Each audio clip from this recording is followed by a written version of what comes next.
I made an AI short film called Wi-Fi Kingdom using Sora, and here's how I did it. I was fortunate enough to be part of the Sora alpha test group, so I had some early access to this tool. Now, Sora has a steep learning curve, but I realized early on that it was great with generating animals. And so I had a silly idea. I wanted to see an image of a peacock taking a selfie with a phone. So when you use Sora, I liken it to working with a documentary film crew that you have no control over.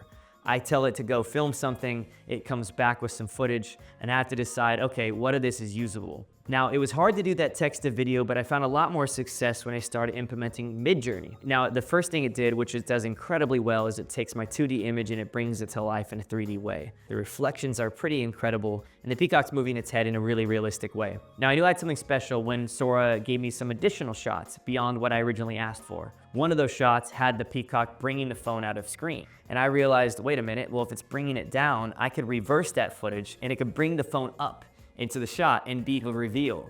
From there, I started doing some other animals, a lion on its back with a phone.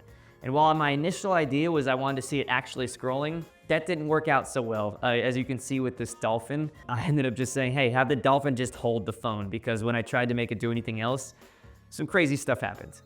One of the cool tricks I found was with Midjourney Generative Extend, I had my shot of my ants holding a phone, which took me a while to get. And so I wanted some coverage on those ants. And I used Midjourney to zoom out about like 8 to 10 times in order to get an establishing shot. I brought that into Sora and actually maintained the macro camera lens that I had done in my previous shot. And that I found to be really, really cool. The most challenging shot, though, out of all of them was actually the live streaming bird. Now, I initially had this vision for a flying V, all holding phones. I realized pretty quickly that was gonna be near impossible unless I individually generated the birds and had them composite together. And even Midjourney was having trouble generating something like this. So in Midjourney, I actually had a bird holding a fish. I generated a bird holding a fish. I then brought that into Photoshop. I outlined the fish. I said, change that into a phone. Then I brought that image into Sora. I just told the bird, don't even worry about flapping the wings, just be coasting, so we can get a really nice photorealistic shot. And it actually came out with something better than even my Midjourney image was. It sort of landed on something in the middle, which was pretty special. There was even challenges I didn't expect, like having the iPhone face the right direction, but I had some interesting tricks. You can use actually vary region in Midjourney, and so I varied the region of the phone. I selected it and just hoped in the next prompt. I crossed my fingers and I'm like, please make the iPhone the right way this time.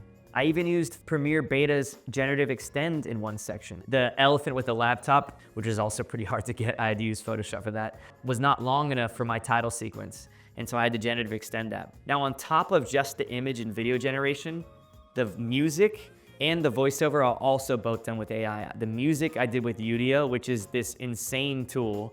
I obviously fed it things like nature documentary, sweeping orchestral sounds, and I would generate that 30 seconds at a time.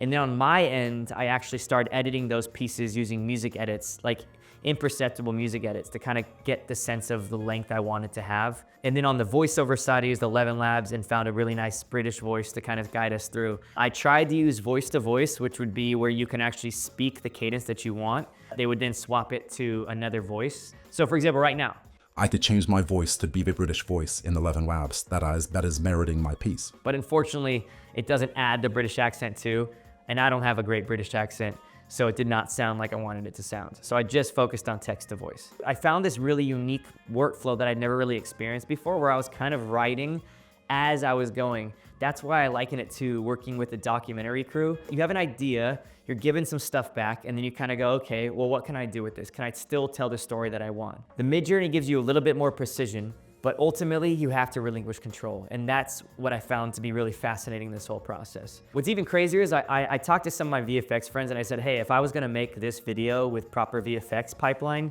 or even take real footage and animate them, how easy or how expensive would this be? And a lot of them were saying, this would be in the millions. This 1 minute little silly sketch idea would have cost millions of dollars. And now I did it in a night. That's pretty insane.